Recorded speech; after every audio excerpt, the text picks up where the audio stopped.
I am a psychiatrist, and the other day I encountered a case that still sends chills down my spine. Well, some time ago, a new family moved into our neighborhood. A couple in their 60s and their son, who was about 30 years old. The son was so called Hikikomori and was seldom seen outside his house. Well, naturally, I couldn't ask the family directly, but it was obvious that they had moved to a new place to escape the social stigma. Well, days passed and the son went out less and less until he would not leave the house at all. He was now a complete hikikomori. Every night the mother was heard screaming at him in his bedroom.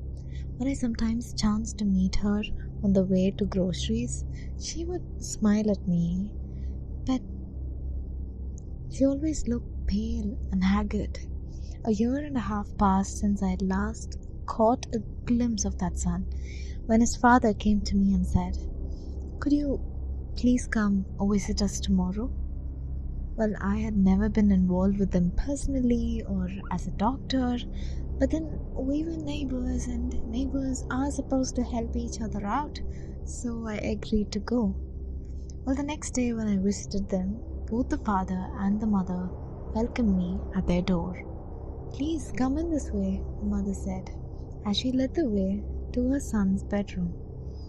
So when we finally made to the front of the room, the mother suddenly shouted, "I'm going to open the door," she said. As soon as she went inside, she started shrieking, "Why are you still sleeping? Why are you still in bed? Get up!"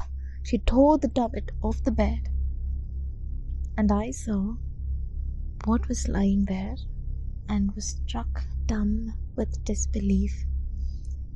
There was only a faceless, unclothed mannequin lying on the bed. It was then the father told me, "The person I want you to treat is my wife. My wife who cannot accept the reality of our son's death."